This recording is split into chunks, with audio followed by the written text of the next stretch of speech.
आज हम class 8 English की बुक हनी ड्यू का चैप्टर 6 दिस इज जॉडीज फान का पार्ट नंबर 2 करेंगे।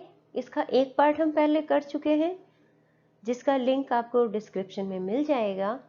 इसके फर्स्ट पार्ट में हमने यह पढ़ा था कि जॉडी नाम का एक लड़का है जिसके पिता का नाम क्या है, पेनी। उसके पिता को रेटल स्नेक ने काट लिया था। उन्होंने घर पे ही इलाज करने के लिए एक हरिणी को मार दिया और उसका हृदय और लीवर का प्रयोग उन्होंने अपने पिता का जहर निकालने के लिए किया। उसके पिता तो ठीक हो गए, लेकिन जॉडी के मन में यह बार बार लगता रहा कि वो जो हरिणी थी उसका एक बच्चा भी था जो मृग शावक था, वो अभी लावारिस घूम रहा होगा, भूखा होगा, तो उसका हमें ध्यान रखना चाहिए। यह हमारा नैतिक कर्तव्य भी है। तो यही विचार लिए जॉडी चाहता है कि उस मृग शावक को, फान को, वह घर ले आए। तो अब अपने इतना तो पढ़ा था फर्स्ट पार्ट में, अब सेकंड पार्ट अब हम शुरू करते हैं कि अब इसमें देखते हैं आगे क्या होता है। तो चलिए शुरू करते हैं second part. Jody gave himself over to thoughts of the fawn. Jody ने अपने आप को उस मृग शावक के थॉट्स, ख्यालों में खो दिया। यानी अब जॉडी बार बार उस मृग शावक के बारे में सोच रहा था। दे पास्ड द अबेंडन्ड क्लियर। वे वो जो भी स्थान था जो बिल्कुल परित्यक्त था उसको पार कर गए थे। कौन कौन? जॉडी और मिलविल, ये दोनों घोड़े की सवारी करके फॉन को ढूंढने निकले थे। ही सेड, ही यहाँ पर यूज हुआ है जॉडी के लिए। जॉडी कहता है किसको? मिलविल को। Cut to the north. Millville उत्तर की दिशा में लो। It was up here. It आया है मृग शावक के लिए। अब जॉडी बता रहा है कि कहाँ उसने पहले उस मृग शावक को देखा था। यह वहां ऊपर था। That pa got bitten by the snake, जहां पर पिताजी को सांप के द्वारा काटा गया था। एंड किल्ड द डव, हरिणी को मारा गया। एंड आई सा द फॉन, मैंने मृग शावक को देखा। सडनली, अचानक, Jody was unwilling to have Millwheel with him.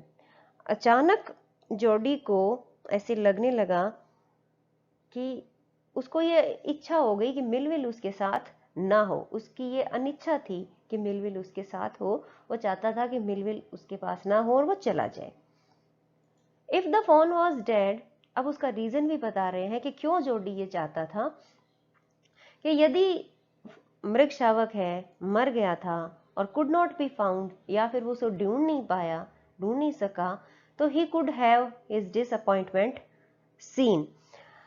तब वह जो उसकी डिसअपॉइंटमेंट थी, उसकी जो निराशा थी, उसको दिखाई पड़ने नहीं देना चाहता था।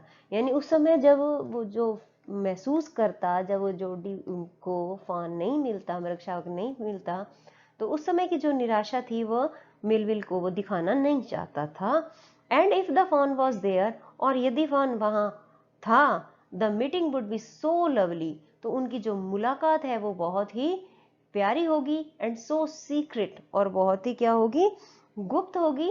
That he could not endure to share it, कि वह इसे शेयर करना, मतलब बांटना, किसी के भी साथ वो बांटना को वो एंड्योर नहीं कर सकता था, सहन नहीं कर सकता था। ये अपनी सारी जो भी भावनाएं थी कुल मिला के उनको गुप्त रखना चाहता था, चाहे जॉडी को फान मिले या फिर उसे वो फान ना मिले। ही सेड, उसने कहा। किसने? जॉडी ने कहा। इट्स नॉट फार नाउ, अब ज्यादा दूर नहीं है। But the scrub is very thick for a horse, लेकिन जो झाड़ियां हैं वो घोड़े के लिए बहुत ज्यादा घनी हो गई है। यानी झाड़ियां बहुत ज्यादा घनी है, अब इसमें घोड़ा नहीं चल सकता। I can make it on foot, मैं अब इसे पैदल ही कर सकता हूँ। वो जोडी उसको कहना चाह रहा है कि अब आप घोड़े से मुझे उतार दें और मैं अब यहाँ से पैदल चला जाऊंगा। But I am afraid to leave you boy. अब मिलविल कह रहा है लेकिन लड़के, मैं तुम्हें यहाँ छोड़ने से डरता हूँ। सपोज, मान लो, यू गॉट लॉस्ट, तुम खो जाओ, और got bitten by the snake too, और तुम भी सर्प के द्वारा काट लिए गए हो, तो आई विल टेक केयर, मैं सावधानी रखूंगा। It might take me a long time to find the fawn. मुझे, अब वो कह रहा है कि मृग शावक को ढूंढने में हो सकता है लंबा समय लगे। इफ ही इज वॉन्डर्ड, यदि वह भटक गया है तो leave me of right here, मुझे ठीक यहीं पर छोड़ दो। ऑल राइट, ठीक है, but you take it easy now, किंतु तुम इसे बिल्कुल ही आसान लेना। You know north here and east, तुम जानते हो उत्तर, नॉर्थ क्या है, उत्तर यहाँ है और पूर्व यहाँ, देयर एंड देयर, यहाँ और यहाँ। That all pine makes a bearing, ये जो चीड़ के वृक्ष है ये मेरे क्या करेंगे, एक दिशा सूचक का काम करेंगे। यहाँ अब वो उसको मिलविल को जोडी बता रहा है, सभी दिशाएं बता रहा है कि देयर एंड देयर, यहाँ यहाँ ये सब कुछ है और ये मैं सब कुछ अपने आप संभालूंगा। सो लॉन्ग, इतना लंबा, सो लॉन्ग मिलविल, इतना लंबा मिलविल, आई एम ऑब्लाइज्ड, मैं कृतज्ञ हूं। He waited for the sound of the hooves to end. ही यहाँ पर आया है फिर किसके लिए, जोडी के लिए। अब जोडी ने जब तक उसके घोड़े के हूव्स होते हैं, खुरों की जो आवाज थी, वो जब तक बिल्कुल बंद नहीं होगी उसकी आना, तब तक उसने वहां पर इंतजार किया। Then cut to the right, फिर वो कहाँ पर मुड़ गया, दाईं दिशा में मुड़ गया, उसने दाईं दिशा ली। द स्क्रब वॉज स्टिल, झाड़ियां थी वो बहुत ही शांत थी। Only his on crackling of pigs sounded across the silence, सिर्फ क्या थी वो जो टहनियां थी, ट्विग्स थी, को तोड़ने की केवल उसकी अपनी आवाज ही शांति के पार ही सुनाई दे रही थी। ही वॉन्डर्ड फॉर एन इंस्टेंट, वह कुछ क्षण के लिए क्या हुआ, आश्चर्यचकित हुआ कि if he had mistaken his direction, कि उसने अपनी दिशा को गलत तो नहीं समझ लिया था। Then a buzzard rose in front of him, फिर क्या हुआ, उसके सामने, बजर्ड होते हैं गिद्ध, उसके सामने ही वो उसके ऊपर उठे। And flapped into the air, और हवा में वो फड़फड़ाए, यानी कि हवा में उन गिद्धों ने अपने पंखों को फड़फड़ाया। He came into the clearing under the oak, वह बलूत के नीचे साफ क्षेत्र में आया। Buzzard sat in a circle around the carcass of the doe, अब जितने भी वो गिद्ध थे वो उस हरिणी के, कॉकस कहते हैं कंकाल को, चारों तरफ एक गोल घेरे में वो बैठ गए। They turn their head on their long scrawny neck and hissed at him, उन्होंने अपनी जो लंबी, स्क्रॉनी नेक तो लंबी जो गर्दन है उसके ऊपर से सिर को घुमाया, एंड हिस्ड एट हिम, और उसकी तरफ उन्होंने क्या मारी, एक फुंकार मारी, किसकी तरफ, जोडी की तरफ।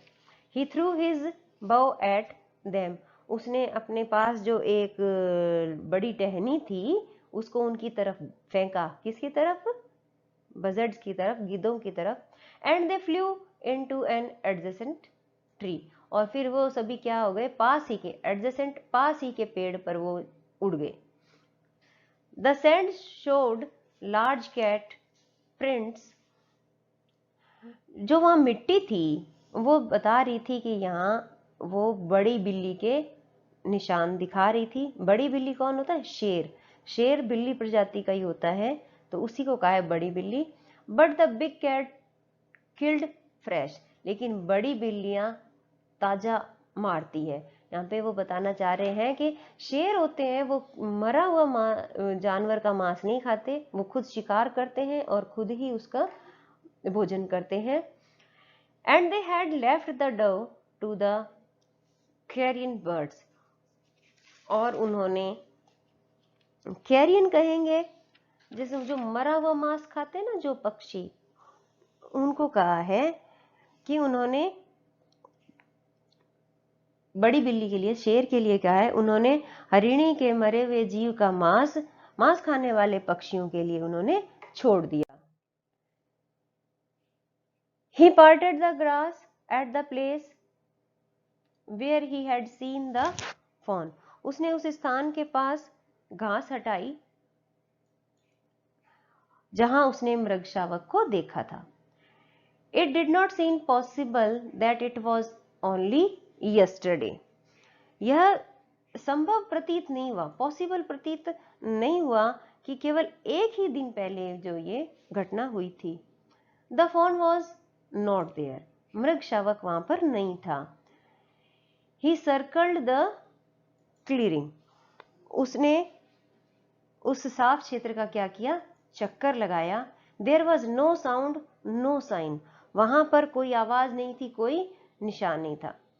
The buzzards clapped their wings, गिद्धों ने अपने पंख फड़फड़ाए। Impatient to return their business, वो अपने काम पर पहुंचने के लिए, बिजनेस उनका क्या काम था? उस मरी हुई हरिणी का मांस खाना। वो वहां पर अपने काम पर लौटने के लिए क्या थे? इम्पेशेंट हो रहे थे, बेचैनी हो रही थी उनको, अधैर्यवान हो रहे थे। ही रिटर्न टू द स्पॉट, वह वापस उस स्थान पर लौटा। वेयर द फॉन हैड अमर्ज्ड, जहां पर कि मृग शावक दिखाई दिया था। And dropped on all force, और वह अपने चारों पर गिर गया। चारों मतलब हाथ और पैर दोनों पर वह अब नीचे झुक गया जोडी। Studying the sand for the small hoof print, किस लिए वो झुक गया? ताकि वो रेत पर छोटे खुर के जो निशान है, छोटे खुर के निशान किसके होंगे? फॉन के होंगे, मृग शावक के होंगे। उनको तलाशने के लिए वो वहां पर झुक गया, नजदीक से देखने के लिए वो वहां पर झुक गया। The night's rain had washed away all tracks except those of cat and buzzards, जो रात्रि, पिछली रात्रि को जो वर्षा हुई थी उसने बड़ी बिल्ली यानी शेर और गिद्ध के पैरों के निशान को छोड़कर सब कुछ उन्होंने क्या कर दिया था? वॉश्ड अवे, सब कुछ उन्होंने धो दिया था। इसी के साथ इस चैप्टर का सेकंड पार्ट पूरा होता है। अब नेक्स्ट पार्ट में हम देखेंगे कि आगे क्या होता है, किस प्रकार जोडी को वह मृग शावक मिलता है, फिर वह उसके साथ किस तरह से पेश आता है, किस तरह उनका मिलन होता है। इन सभी के बारे में हम अगले पार्ट में पढ़ेंगे।